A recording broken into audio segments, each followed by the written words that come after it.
Վանո Սիրադարյան ինչ կապ ուներ քրեական աշխարհին։ Որպես մակրո քրեական աշխարհը Ով է մերսագին։ Ով ասա։ Չկա։ Այդ քրեական գործը չկա։ Ասեմ, քրեական գործ կար Արմեն Տեր-Սահակյանի նկատմամբ։ Քրեական գործը ընդամենը 6 ամիս առաջ մեկ դատարանից մյուս դատարան փոխադրվելու ժամանակ, այսինքն Վարդուշը կամ Մերուժը դրել են թևի տակ այդ գործը, այս դատարանից տարել են դեր, գործը ճանապարհին կորել է, չկա։ Գոյություն չունի։ Չկա, այո, այդ գործը չկա։ Թերթեր կարդացեք, տղեր, թերթերը երբեմն շատ մեծ փաստեր են ասում, շատ կարևոր փաստեր են ասում։ Իսկ այդ գործը Փորձել եք վերցնել այդ գործը, բան ու չկա, ձեզ լեն չկա։ Չէ, ես այդ գործը ժամանակին տպել եմ, թերթում ես ունեմ։ Իմ ձեռքի տակ կա։ Հավանաբար, այդ թերթը հիմա հանած կլինեն նաև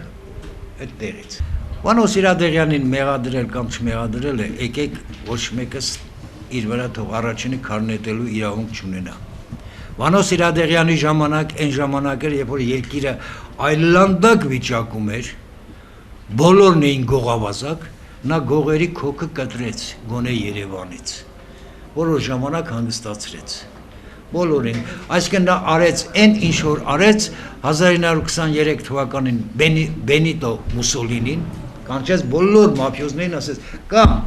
հայտարարում եք, որ դուք մաֆիոզի եք և մնում եք երկրում ինչ ուզում եք անում եք, մենք էլ ձեզ հսկում ենք, կամ թողում երկիրը գնում եք, թողեցին գնացին հասկանալի։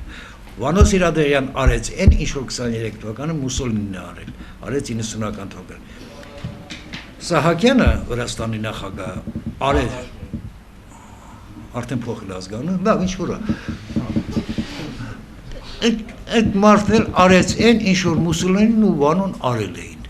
Վրաստանում այսօր ոչ մի օրենքով գող չկա։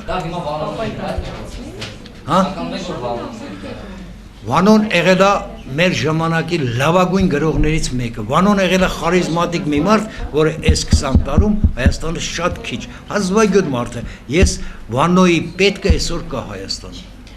Վանոյի պետքը այսօր Հայաստանում կա, անպայման կա։ Վանոյի չկա։ Պետքը, նրա անհրաժեշտությունը կա։ Վանոյի ժամանակը չի անցել։ Չգիտեմ։ Մեծ մարդ է, ինչ եք ուզում եք։ Հետո ինչ, են մեզ մարդը։ Հանգիստ է պետք իրեն։ Այ դա ուրիշ բան է, եթե ինքը ուզենա գալ։